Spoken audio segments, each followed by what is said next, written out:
तो दोस्तों आज मैं एक्सप्लेन करूंगा Insidious chapter 5 the red door को, जो कि हाल ही में रिलीज हुई है। इस मूवी को डायरेक्ट किया है पैट्रिक विल्सन ने। जी हाँ, जिन्होंने इस मूवी के अंदर मेन किरदार निभाया है, उनका ही ये डायरेक्शनल डेब्यू है, जो कि काफी इंटरेस्टिंग होने वाला है।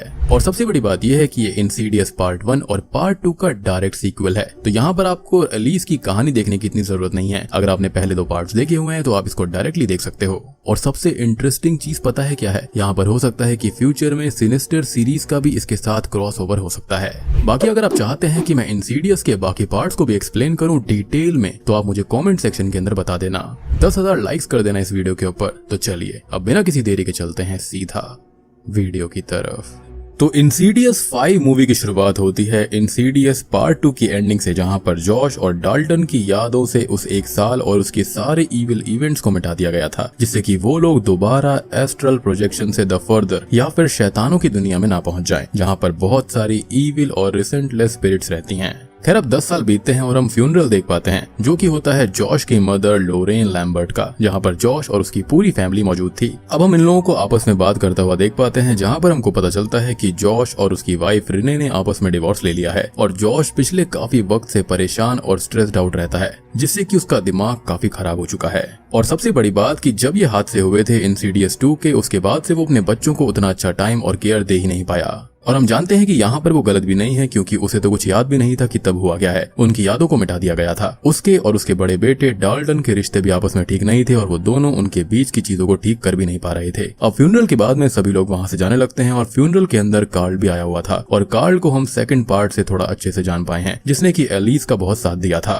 खैर अब डाल्टन यहाँ पर कार्ल को देखता है, लेकिन उसे वो साल ही याद नहीं था जब वो लोग उसके पास में आए थे और उसकी मदद करी थी। तो ऑब्वियस बात है कि वो उसको पहचानता कैसे, और वो तभी कार्ल से पूछ लेता है कि वो कौन है, और वो कह देता है कि वो लोरेन का ही एक अच्छा दोस्त है। खैर अब यहाँ से सभी लोग चले जाते हैं और जॉश भी जाने लगता है, जिसकी कार के पीछे हम एक शैडो को देख पाते हैं। और हाँ, ये एक स्पिरिट है, लेकिन ये किसकी ये हमको आगे पता चल जाएगा। अब जॉश यहाँ पर डाल्टन को उसके कॉलेज छोड़ने जाता है, और उनके बीच के रिश्ते पहले ही खराब थे और उनके बीच में छोटी मोटी नोकझोंक हो जाती है। ये लोग यहाँ पर कॉलेज पहुंचते हैं, जहाँ पर डाल्टन ड्राइंग आर्ट्स पढ़ने वाला था। अब डाल्टन को उसके रूम में छोड़ते टाइम जॉश उससे बात करने लगता है, और डाल्टन ने रिसेंटली ही लोरेन की एक ड्राइंग बनाई थी, जिस पर जॉश बोलता है कि डाल्टन ने कभी उसे ड्रॉ नहीं किया और वो तो फिलहाल उसके पास भी है। उसने अपने बच्चों के लिए कितना कुछ किया है, जबकि उसके खुद के डैड उसके साथ नहीं थे, जिन्होंने जॉश के बचपन में ही खुद को खत्म कर लिया था, जो कि इस कहानी के अंदर एक नया टेक है, यानी कि एक नई कहानी यहाँ पर जुड़ गई। खैर अब डाल्टन अपने पिता की बातों पर ज्यादा ध्यान नहीं देता और उनकी काफी बहस हो जाती है, जिससे कि जॉश वहाँ से चला जाता है। अब रूम के अंदर 2 लोगों को रहना था, और डाल्टन के साथ क्रिस नाम की एक लड़की रूम शेयर करती है, जो कि रूम चेंज करने की रिक्वेस्ट डाल देती है, लेकिन चेंज होने में कम से कम 1 दिन का वक्त लगने वाला था, तो आज रात उसको वहीं पर रुकना पड़ता। खैर अब जॉश कॉलेज से बाहर आ जाता है। वो बहुत ही दुखी था और उन्हें लगता है क्योंकि उसके साथ में जो हो रहा था वो डिजर्व नहीं करता था। अब इधर डाल्टन और क्रिस आपस में बात करने लगते हैं, जहाँ पर बातों ही बातों में डाल्टन उसको बताता है कि उसे 10 साल पहले का 1 साल बिल्कुल भी याद नहीं है, जो कि उसे बहुत ही ज्यादा अजीब लगता है और उसे अब अंधेरे से भी डर लगता है। खैर अब अगले दिन जॉश डाल्टन को मैसेज करता है, जिसके अंदर वो कहता है कि डाल्टन की बात को वो समझता है और वो भी नहीं समझ पा रहा कि उसे हुआ क्या है, और वो जल्दी ही सब कुछ पता कर लेगा कि ये सब क्यों और कैसे हो गया। खैर तभी हमें डाल्टन को दिखाया जाता है, जो कि अपनी आर्ट्स क्लास में था, और वहाँ पर वो अपनी टीचर को लोरेन की ड्राइंग दिखाने वाला था, लेकिन उसको लगता है कि अच्छी नहीं होगी, तो वो उसको फाड़ देता है। तभी उनकी प्रोफेसर सबको उनके मन के अंदर दबे हुए ख्यालों से ड्राइंग करने को बोलती है, और डाल्टन अपने मन में झांक कर एक ड्राइंग बनाता है, और ये ड्राइंग होती है एक डोर की, और ये डोर द फर्दर का वो डोर है जहाँ से डीमंस उनके पास आ सकते हैं, खासकर कि वो लिपस्टिक फेस डीमन, जो कि पहली मूवी और इस पूरी सीरीज का ही मेन एंटागनिस्ट है, यानी कि इविल है। खैर तभी डाल्टन को उस डीमन का हाथ हॉन्ट करता है, और जॉश को भी अपने नाइटमेयर्स में वही रेड डोर दिखाई देता है, यानी कि यहाँ पर सारी चीजें आपस में जुड़ी हुई थी। अब डाल्टन की ड्राइंग में थोड़ा सा खून लग जाता है, तो वो उसको थोड़ा सा फैलाता है, जिससे कि वो डोर लाल हो जाता है, और हम समझ पाते हैं कि यहाँ पर कहानी उसी रेड डोर के बारे में होने वाली है।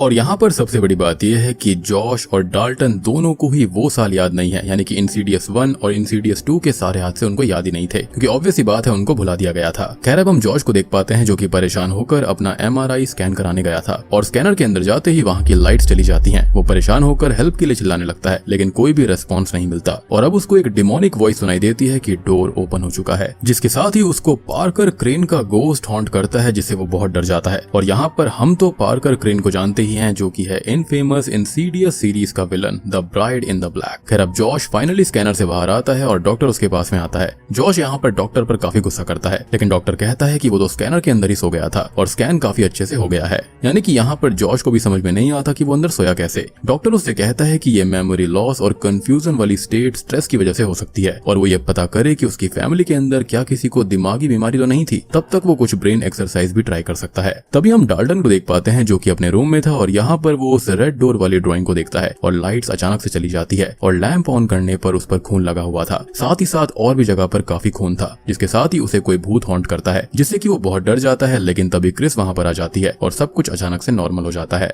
खैर अब क्रिस अपना सामान लेने आई थी, जिसे नया रूम मिल चुका था, और वो डाल्टन से बात करने लगती है और मस्ती करने के लिए वो उसको एक पार्टी में ले जाती है। यहाँ डाल्टन और वो एक रूम में आते हैं और वो कुछ काम से बाहर चली जाती है, और डाल्टन को एक लड़के की स्पिरिट दिखाई देती है जो कि रिसेंटली ही मारा गया था, और वो डाल्टन से कहता है कि वो उसे रोक दे और डोर बंद कर दे। लेकिन डाल्टन ये बात समझ नहीं पाता कि वो बोलना क्या चाहता है। खैर वो गोस्ट उसे और हॉन्ट करता है, लेकिन तब तक क्रिस वहाँ पर आ जाती है और वो लोग हॉस्टल के लिए निकल जाते हैं। अब हॉस्टल आकर डाल्टन उसी रेड डोर की ड्राइंग को पूरी करने लगता है उसके पीछे के रहस्य को जानने के लिए। तभी वो अपनी आंखें बंद करता है और अनजाने में एस्ट्रल प्रोजेक्शन करने लगता है, और हॉस्टल के अंदर ही घूमते हुए क्रिस के रूम तक आ जाता है। यानी कि उसकी स्पिरिट यहाँ वहाँ घूम रही थी और उसकी बॉडी वहीं पर थी, और वहाँ पर रखा हुआ इंस्ट्रूमेंट वो प्ले करता है, जिससे कि क्रिस जाग जाती है, और अचानक से ही डाल्टन की स्पिरिट अपनी बॉडी में वापस आ जाती है, जिससे कि वो जाग जाता है। खैर अब क्रिस उसके पास में आती है और पूछती है कि वो क्या कर रहा था। इस पर वो कहता है कि उसे भी नहीं पता कि अभी क्या हुआ है। वो सपने जैसी जगह में गया था, लेकिन वो सपना नहीं था, और उसे लगता है कि या तो वो किसी चीज के करीब जा रहा था या फिर कोई चीज उसके करीब आ रही थी। अब तभी हम जॉश को देख पाते हैं जो कि अपने घर पर था, और यहाँ पर उसे कोई स्पिरिट हॉन्ट करती है, या फिर यूं कहें कि उसके पास आने की कोशिश करती है, लेकिन वो तुरंत ही गायब भी हो जाती है।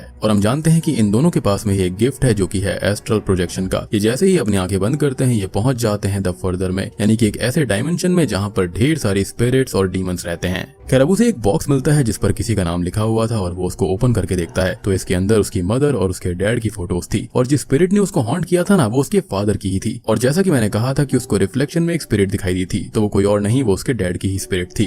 खैर अब हम डाल्टन को देखते हैं जो कि उस पेंटिंग के बारे में पता लगाने की कोशिश कर रहा था। अपने छोटे भाई से भी पूछताछ करता है, लेकिन उसको कुछ खास समझ में नहीं आता। हालांकि उसने अपनी मेमोरीज के टुकड़ों से एक साया भी उस डोर के सामने बना लिया था, लेकिन ये किसका साया है ये फिलहाल हमको नहीं पता। लेकिन ऑब्वियस सी बात है इंसीडियस फैंस तो पहले से ही जानते हैं। खैर तभी वहाँ पर क्रिस आ जाती है जो कि उसको बताती है कि जो डाल्टन ने फील किया है वो असल में एस्ट्रल प्रोजेक्शन है, और वो उसको कुछ वीडियोस भी दिखाती है जिसके अंदर हम देख पाते हैं स्पेक्स और टकर को, जो कि एलिस के साइड किक्स थे, यानी कि उसके पार्टनर्स थे। और यहाँ पर हम एक सेशन का वीडियो एलिस का भी देख पाते हैं जिसके अंदर वो बताती है कि द फर्दर में फंसी हुई स्पिरिट्स तकलीफ में होती हैं, जिन्हें सदियों तक उनके पापों की सजा काटने के लिए वहाँ पर छोड़ दिया जाता है। लेकिन वहाँ पर खाली ये स्पिरिट्स नहीं बल्कि ढेर सारे डीमंस भी होते हैं, और वो हमारी दुनिया में आने की कोशिश करते हैं हमारी जिंदगी को लेने के लिए, क्योंकि वो जीना चाहते हैं। और डीमंस तो यहाँ पर इतने खतरनाक हैं कि वो यहाँ पर हमारी बॉडी तो चाहते ही हैं, यानी कि हमको पदस करना चाहते हैं, लेकिन साथ ही साथ हमारी दुनिया के अंदर तबाही भी मचाना चाहते हैं। खैर अब डाल्टन उस लड़के की स्पिरिट से कांटेक्ट करने की बात करता है जिसने उसको हॉन्ट किया था, और वो कांटेक्ट उससे इसलिए करना चाहता था क्योंकि उससे ही पता चलेगा कि वो डोर के बारे में क्या कहना चाहता था। अब वो और क्रिस वहाँ पर जाते हैं और वहाँ पर वो एस्ट्रल प्रोजेक्शन ट्राई करता है, लेकिन कुछ पता लगा पाए उससे पहले ही डीमन क्रिस के ऊपर हमला कर देता है और बाकी गोस्ट उसको परेशान करने लगते हैं। अब डीमन के हमला करने से होता यह है कि क्रिस वहीं पर बेहोश हो जाती है, जिसको निक नाम का एक लड़का होश में लेकर आता है, जो कि वही है जिसकी पार्टी में ये और डाल्टन गए थे, और डाल्टन भी वापस जाग जाता है। अब तभी हम जॉश को देखते हैं जो कि एक आदमी के बारे में पता करने जाता है जिसका नाम बेन होता है, और उसको पता चलता है कि वो कोई और नहीं बल्कि उसके ही फादर थे जिन्होंने खुद को खत्म किया था, और वो एस्ट्रल प्रोजेक्शन कर पाते थे, जिससे हम समझ पाते हैं कि ये गिफ्ट या फिर ये जो कर्स है वो जॉश और डाल्टन में वो कैसे आ गया। अब जॉश रिने के पास में जाता है और दूसरी ओर डाल्टन भी अपने भाई से पूछता है कि उसे कुछ याद है कि 10 साल पहले क्या हुआ था। इस पर वो कहता है कि उसके दिमाग के अंदर एक तस्वीर तो है जो कि उसको सच लगती है, लेकिन मॉम कहती है कि वो बस उनका वहम था।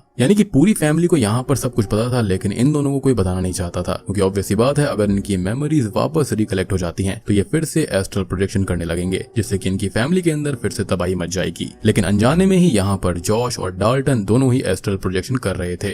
खैर अब डाल्टन उस पेंटिंग को पूरा करता है तो उसमें असल में जॉश ही था हैमर के साथ में, और ये यादें तब की हैं जब जॉश ने पजेस होकर उसको खत्म करने की कोशिश करी थी पार्ट 2 के अंदर। और हम जानते हैं कि जॉश को उस पार्ट के अंदर पार्कर क्रेन की स्पिरिट ने ही पजेस किया था। अब डाल्टन बहुत ज्यादा परेशान होने लगता है, और दूसरी ओर जॉश भी रिने से बात करता है और उसको बताता है कि बेन का उसकी मदर के लिए आखिरी नोट ये था कि सब कुछ उसके साथ खत्म होगा, लेकिन क्या खत्म होगा इस बात को वो नहीं जानता है। खैर अब हार कर उसकी बीवी रिने उसे सब कुछ बता देती है जो कि पहले हुआ था, उसने क्या किया था, उसके साथ में क्या हुआ था, सब कुछ बता देती है। अब ये सब सुनकर वो बहुत दुखी हो जाता है कि उससे ये सब छुपाया गया था। हालांकि रिने बताती है कि ये सब कुछ रोकने के लिए था, उसकी यादों को दबाना जरूरी था, और वो बच्चों को नहीं समझा पा रही थी कि क्या हुआ है, और झूठी कहानियां भी नहीं बना पा रही थी, और इसलिए ही वो लोग अलग हो गए थे।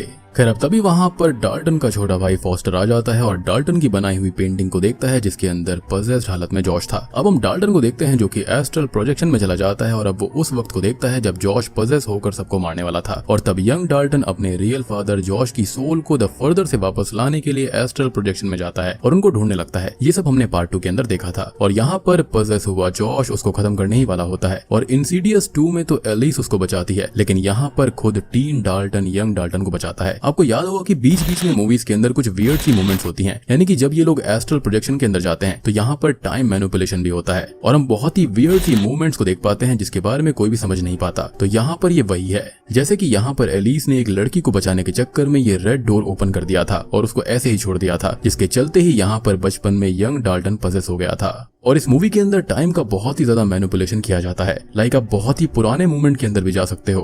खैर अब वो खुद को किसी अजीब सी जगह पर पाता है और यहाँ पर उसकी मेमोरी से जुड़ी बहुत सी चीजें थी जिससे उसे उस साल का सब कुछ याद आ जाता है। अब हम उसी डीमन को देख पाते हैं जिसने यंग डाल्टन को भी पकड़ा हुआ था और वो डीमन उसके सामने आकर खड़ा हो जाता है जिससे कि वो जाग जाता है। लेकिन यहाँ पर असल में हुआ ये था कि उस डीमन ने फाइनली डाल्टन की बॉडी को ही ले लिया था जो कि वो हमेशा से चाहता था। और अब तभी वहाँ पर क्रिस भी आ जाती है जिससे कि वो डीमन खत्म करने की तैयारी करने लगता है। तभी हम जॉश को देख पाते हैं जो कि एस्ट्रल प्रोजेक्शन में जाता है और डाल्टन को ढूंढने लगता है क्योंकि अब भी उसको ही अपने बच्चे को बचाना होगा। वो डाल्टन को ढूंढता है जो कि उससे कहता है कि उसने सबको मारने की कोशिश करी, लेकिन जॉश क्लियर करता है कि उसने किसी को नहीं मारा था, ना ही उसने ऐसी कोई कोशिश करी थी और जो कुछ किया था या फिर करवाया वो डीमंस ने करवाया था जो कि डाल्टन को भी कंट्रोल कर सकते हैं, इसलिए उन्हें यहाँ से निकलना पड़ेगा। बेसिकली यहाँ पर डाल्टन की रियल स्पिरिट को अपनी बॉडी के अंदर वापस जाना होगा ताकि वो डीमन वहाँ से बाहर निकलकर अपनी दुनिया में चला जाए। खैर अब वो लोग वहाँ से भागने लगते हैं और रेड डोर के बाहर निकल जाते हैं और जॉश डोर को होल्ड करके रखता है कि उन्हें यहाँ पर सब कुछ रोकना पड़ेगा, जिस पर डाल्टन कहता है कि वो नहीं रोक पाएंगे, लेकिन जॉश कैसे भी करके डीमन को यहीं पर रोकेगा और वो डाल्टन को यहाँ से जाने का बोलता है। यहाँ पर डाल्टन की बॉडी पोजेशन में क्रिस पर हमला करती है और यहाँ पर और भी बहुत सारे भूत आ जाते हैं, लेकिन अब तक डाल्टन की स्पिरिट उसकी बॉडी में वापस आ गई थी और वो होश में आ जाता है। अब तभी हम जॉश को देख पाते हैं जो कि पूरी कोशिश करते हुए उस डोर को होल्ड कर रहा था और ये कहता भी है कि ये सब उसके साथ ही खत्म होगा और ऐसा ही उसके फादर ने कहा था। मींस उन्होंने भी कभी ना कभी ये सब रोकने की कोशिश करी होगी और हम जानते हैं कि उनको भी इसी डीमन ने मारा होगा और हमने उनकी स्पिरिट को जॉश के पास आते हुए भी देखा था, तो वो असल में उसको बचाने उस जगह पर आए थे, यानी कि वो उसको आगाह कर रहे थे कि वो वहां पर ना जाए। और मेरे ख्याल से उसके डैड बेन को ये लगा होगा कि अगर वो खुद को खत्म कर लेंगे तो शायद से उसके बच्चे बच जाएंगे, लेकिन ऐसा नहीं हुआ। ये चीज जो थी वो उसके बच्चों के अंदर भी इनहेरिट हो गई थी। खैर अब वो डीमन डोर तोड़ने लगता है और वो बाहर आने ही वाला होता है, लेकिन अब तभी डाल्टन अपनी बनाई हुई पेंटिंग के डोर पर ब्लैक पेंट करने लगता है जिससे कि वो डोर यहाँ पर द फर्दर के अंदर भी बंद होने लगता है क्योंकि वो उसने ही ओपन किया था। और ये डोर जो है वो भूलने से बंद नहीं होने वाला था बल्कि याद रखने से ही बंद होने वाला था और जब तक वो उसको बंद रखना चाहे वो रख सकता था। अब जैसे ही डाल्टन अपनी पूरी की पूरी पेंटिंग को रंग देता है तो उसके बाद में क्रिस उसको बोलती है कि उसे इस पेंटिंग को जलाना होगा, लेकिन डाल्टन बोलता है कि इसको अपने पास सेफ रखना होगा, इसको महफूज रखना होगा ताकि ये फिर से ओपन ना हो पाए। यानी कि इनकी मेमोरीज को मिटाना बिल्कुल भी सही नहीं था और यहाँ पर जो एलिस थी उसने ये काम गलत किया, या फिर ये कह सकते हैं कि उसने फ्यूचर देख लिया होगा। खैर अब तभी जॉश भी वापस अपनी दुनिया में आ जाता है और सब कुछ ठीक हो गया था और डाल्टन के साथ उसके रिश्ते भी अच्छे हो गए थे। और फाइनली डाल्टन ने जॉश की पेंटिंग बनाई थी जिसके अंदर पहली बार जॉश डाल्टन को द फर्दर से बचाकर ला रहा था और ये देखकर यहाँ पर जॉश बहुत खुश होता है। खैर अब जॉश जैसे ही बाहर आता है तो उसको यहाँ पर एलिस की स्पिरिट दिखाई देती है जो कि उसको कहती है कि उसने काफी अच्छा काम किया और उनका फ्यूचर काफी ब्राइट है, लेकिन बस उसको एक बात का ध्यान रखना होगा कि वो एस्ट्रल प्रोजेक्शन करते हुए कहीं फर्दर में बहुत ज्यादा दूर न चला जाए। खैर अब तभी हम एक पोस्ट क्रेडिट सीन में देख पाते हैं जहां पर वही डोर हमको दिखाई देता है जिसके आसपास कुछ हलचल होती है, यानी कि यहाँ पर ये चीज अभी खत्म नहीं हुई है और अब ये डीमन और सारी की सारी स्पिरिट्स उस इंसान को ढूंढेंगी जो कि यहाँ पर एस्ट्रल प्रोजेक्शन कर पाएगा। और बूम, इसी के साथ में ये मूवी यहीं पर खत्म हो जाती है। तो दोस्तों ये थी Insidious chapter 5 the red door movie की कहानी। उम्मीद करता हूँ कि आपको ये पसंद आई होगी। अब देखो मैं अपनी पर्सनल बात करूँ ना तो यहाँ पर कहानी को ना ये लोग काफी स्ट्रेच कर रहे हैं। अब हो सकता है कि यहाँ पर पैट्रिक विल्सन को इस कहानी से काफी ज्यादा प्रेम होगा जिसके चलते उन्होंने अपना डायरेक्शनल डेब्यू किया है, लेकिन हाँ इस कहानी के अंदर एक चीज बढ़िया है कि हमको एटलीस्ट ये पता चल गया कि इन लोगों के पास में ये गिफ्ट आया कहाँ से था। लाइक पहली मूवीज के अंदर बेन के बारे में कभी भी कोई डिस्कशन नहीं किया गया, यानी कि जॉश के फादर के बारे में कुछ भी बताया नहीं नहीं गया था। अब देखने वाली बात ये होगी कि उनकी कहानी क्या है। तो हो सकता है कि यहाँ पर एक और प्रीक्वल आ सकता है जो कि प्रॉपर पार्ट 1 और पार्ट 2 का प्रीक्वल होगा, या फिर ये कहें कि पार्ट 1, पार्ट 2 और पार्ट 5 का प्रीक्वल होगा, जहाँ पर हम बेन की कहानी को देख पाएंगे कि उसको ये गिफ्ट कैसे मिला और ये डीमन उसके पीछे कैसे आया। लाइक यहाँ पर और भी कोई डीमन आ सकता था, लेकिन यही रेड डीमन यहाँ पर इनके परिवार के पीछे क्यों पड़ा हुआ है। और अब आप ये सोचोगे कि एलिस के पीछे भी ये डीमन क्यों पड़ा था, तो ऑब्वियस सी बात है उसने रेड डोर को भी ओपन किया और वो बंद करना भूल गई थी। साथ ही साथ यहाँ पर ये डीमन जानता था कि एलिस के पास में शक्तियां हैं और वो उसको रोक सकती है, जिसके चलते ही वो उसको खत्म करना चाहता था। लेकिन उससे पहले ही पार्कर क्रेन की स्पिरिट ने उसको मार दिया। और ये भी हो सकता है कि डीमन के कंट्रोल में आकर उसने ऐसा किया होगा, क्योंकि कहानी यहाँ पर कैसे भी कुछ भी हो सकती है, क्योंकि कहानियां यहाँ पर काफी वियर्ड तरीके से जुड़ती जा रही हैं। तो उम्मीद करता हूँ कि आपको ये वीडियो पसंद आई होगी, मूवी पसंद आई होगी। बाकी आप लोग मुझे बताना कि अगर आपने इस मूवी को देखा तो आपको ये फिल्म कैसी लगी, और आपको क्या लगता है कि यहाँ पर ये जो पार्ट है यानी कि चैप्टर 5 है, ये नीडेड था या फिर इसको बस ऐसे ही बढ़ा रहे हैं, यानी कि जबरदस्ती स्ट्रेच कर रहे हैं इंसीडियस के नाम पर। लेकिन हाँ, इतना तो है कि वन टाइम वॉचेबल जरूर है। वैसे भी हम जानते हैं कि अच्छी हॉरर मूवीज आजकल काफी कम आ रही हैं, तो जाकर जरूर देखना इस मूवी को। और मेरा ना इस मूवी को लेकर काफी मिक्स्ड ओपिनियन है। मैं यहाँ पर ना ही बहुत बुरा कह सकता हूँ, ना ही बहुत अच्छा कह सकता हूँ, क्योंकि मैं इंसीडियस सीरीज का काफी बड़ा फैन हूँ और मेरे लिए ऐसे में इस फिल्म की बुराई करना काफी मुश्किल हो जाता है। मैं आप सबको मिलता हूँ अगली वीडियो के साथ में, तब तक के लिए